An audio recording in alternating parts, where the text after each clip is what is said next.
बिस्मिल्लाहिर्रहमानिर्रहीम नहमदुहु व नुसल्ली अला रसूलिल करीम। ये मोतरज़ ने फिर एतराज़ किया कि नाउज़ुबिल्लाह हज़रत मसीह मौऊद अलैहिस्सलाम दहरिया थे। इसका जवाब हम पहले दे चुके हैं, लेकिन लगता है उनकी तसल्ली नहीं हुई। और इनकी वीडियो से ये बात वाज़ेह है कि ये इनका अपना नज़रिया है कि खुदा ताला कभी झूठे मुद्दई को पर पकड़ नहीं करता, और इन्होंने बार बार इस बात को दोहराया है। और ये बात बिल्कुल वाज़ेह है कि ये इनका अपना नज़रिया है, और हम इस बात पे पूरी तरह हमें यकीन है कि ये बात अपने दिल की कर रहे हैं, कि ये समझते हैं, क्योंकि यही बात ये हज़रत मसीह मौऊद की तरफ मंसूब करते हैं। और ये कहते हैं कि हज़रत मसीह मौऊद ने ये समझ लिया था। इसका मतलब ये है कि ये इनका अपना नज़रिया है जो ये हज़रत मसीह मौऊद पे लागू करना चाहते हैं। अब ये मुझे हज़रत मसीह मौऊद की किसी भी किताब से ये ला के दिखा दें कि ये हज़रत मसीह मौऊद का नज़रिया रहा हो कि खुदा ताला झूठे नबी पर पकड़ नहीं करता, बल्कि हज़रत मसीह मौऊद का अपना जो अल्फाज हैं वो तो फरमाते हैं कि लानत है मुफ्तरी पर खुदा की किताब में, इज़्ज़त नहीं है ज़र्रा भी उसकी जनाब में। तौरात में भी नीज़ कलाम मजीद में लिखा गया है रंगे वईद शदीद में। तो एक तरफ तो हज़रत मसीह मौऊद ये फरमाते हैं, और दूसरी तरफ ये साहिब कहते हैं कि झूठे नबी पर खुदा ताला की कोई पकड़ नहीं। अब हम इसके मुतल्लिक़ जो कुरान का म्यार है वो पहले बयान कर चुके हैं, और इसके मुतल्लिक़ हम मज़ीद सबूत भी अभी बयान करेंगे। आगे चलने से पहले हम इस बात पे बहस करेंगे जो आयत हमने पहले पेश की थी, लो तकव्वल अलैना बाज़ल अकावील वाली आयत। और उसके मुतल्लिक़ ये कहते हैं कि ये आयत जो है वो सिर्फ हज़रत सल्लल्लाहु अलैहि वसल्लम पे पूरी होती है, किसी और पे के मुतल्लिक़ नहीं है। अगर इनकी बात को इस तरह भी लें तो हज़रत सल्लल्लाहु अलैहि वसल्लम सच्चाई का म्यार हैं, वो सच्चाई का गोल्ड स्टैंडर्ड हैं। अगर कोई नबी सच्चा साबित होता है तो उसी पैमाने से सच्चा साबित हो सकता है जो पैमाना कुरान और हज़रत सल्लल्लाहु अलैहि वसल्लम मुकर्रर करते हैं। और ये वो पैमाना है सच्चाई का जो हज़रत सल्लल्लाहु अलैहि वसल्लम ने के लिए कुरान ने मुकर्रर किया। तो अगर ये हज़रत सल्लल्लाहु अलैहि वसल्लम की सच्चाई पे दलील है तो बाकी नबी भी इस दलील को पूरा किए बगैर नबी करार नहीं पा सकते।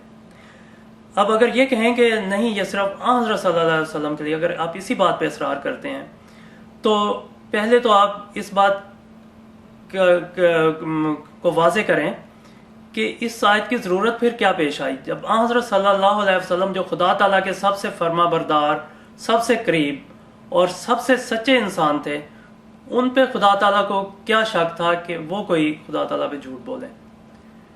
और फिर आप ये कहते हैं कि ये सिर्फ हज़रत सल्लल्लाहु अलैहि वसल्लम के लिए, क्योंकि उनको मुखातब किया गया है।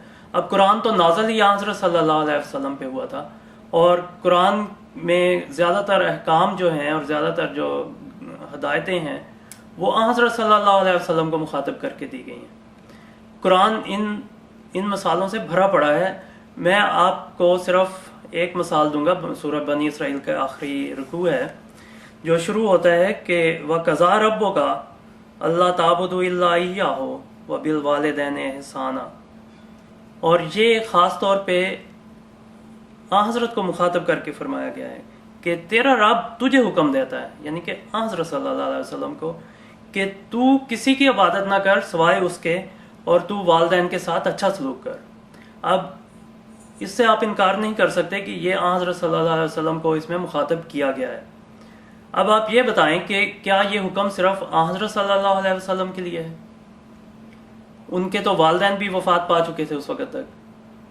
तो इससे ज़ाहिर होता है कि ये हज़रत सल्लल्लाहु अलैहि वसल्लम के ज़रिए इनडायरेक्टली सारी उम्मत को और हर उस शख्स को दिया गया है जो उनको फॉलो करता है। इसी तरह आगे चल के आता है वला तक़रबुज़ ज़ना इन्नहु काना फ़ाहिशा। तो क्या नाउज़ु बिल्लाह ये सिर्फ हज़रत सल्लल्लाहु अलैहि वसल्लम के लिए हुक्म है और बाकी सब लोगों को इजाज़त है इसकी? तो कुछ तदब्बर से आप काम लें और ये सोचें कि ये जो किताब का मजाज होता है या किताब का एक असूल होता है, हर चीज़ की तशरीह, हर बात की तशरीह जो उस किताब में बयान की जाती है वो उसके मजाज के मुताबिक की जाती है। तो अब कुरान के तो तमाम अहकामात जो हैं वो हज़रत सल्लल्लाहु अलैहि वसल्लम पर नाज़िल हुए थे और उनको मुखातब करके कहे गए। تو اس کا مطلب یہ ہے کہ صرف وہ حضرت صلی اللہ علیہ وسلم کے لیے واجب تھے اور باقی مسلمان اس کو نہ کریں۔ پھر یہ تاریخ میں پہلا واقعہ ہے شاید کہ آپ اس آیت کی اہمیت سے انکار کر رہے ہیں۔ یہ امت محمدیہ میں، اسلام میں پہلے بھی کئی جھوٹے مدعیان نبوت پیدا ہو چکے ہیں اور وہ سب قتل کیے گئے، اور پرانے مفسرین نے ان کے متعلق یہ گواہی دی کہ اس آیت کے مطابق ان کے ساتھ سلوک ہوا ہے، اور اس کے لیے حوالے موجود ہیں۔ علامہ سیوطی ہیں، دوسرے جو مفسرین تھے پرانے، مثلا امام ابو جعفر طبری، علامہ زمخشری، اتنے حوالے ہیں اس کے متعلق کہ آپ اگر پڑھنا چاہیں تو آپ کی عمر بھی کم ہوگی۔ تو ہم آپ کو یہ کہیں گے کہ اگر آپ کسی آیت کی تشریح کرنا چاہیں اور اس کے مطلب نکالنا چاہیں تو پوری کتاب کا جو مزاج ہوتا ہے اس کے مطابق اس کی تشریح کی جاتی ہے۔ اور میں آپ کو یہ بتاتا چلوں کہ مسلمانوں کی 1500 سال کی تاریخ میں یہ پہلی مثال ہے کہ کسی نے نبوت کا دعویٰ کیا ہو اور الہام کا دعویٰ کیا، اور پہلے دعویٰ الہام سے اس کو 23 سال سے زیادہ کی مدت ملی ہو۔ تو یہ 23 سال وہ معیار ہے جو حضرت صلی اللہ علیہ وسلم کے پہلے الہام سے ان کی وفات تک ہے، اور یہ ہو نہیں سکتا کہ کوئی خدا تعالیٰ پر جھوٹ بولے اور وہ اس کی مدت حضرت صلی اللہ علیہ وسلم کی مدت سے لمبی ہو۔ اب اس معترض نے حضرت مسیح موعود علیہ السلام کی پاک ذات کے متعلق نازیبہ الفاظ استعمال کیے اور انہیں فریب، مکار اور دجل سے بھرپور کہا، نعوذ باللہ۔ میں کہتا ہوں کہ کہاں حضرت مسیح موعود علیہ السلام کا پاک کردار، مقام، سیرت اور کلام، اور کہاں یہ شخص جو دجل اور فریب سے بھرپور ہے اور جس کے دجل اور فریب کا پردہ ہم ہر ویڈیو میں چاک کرتے آ رہے ہیں۔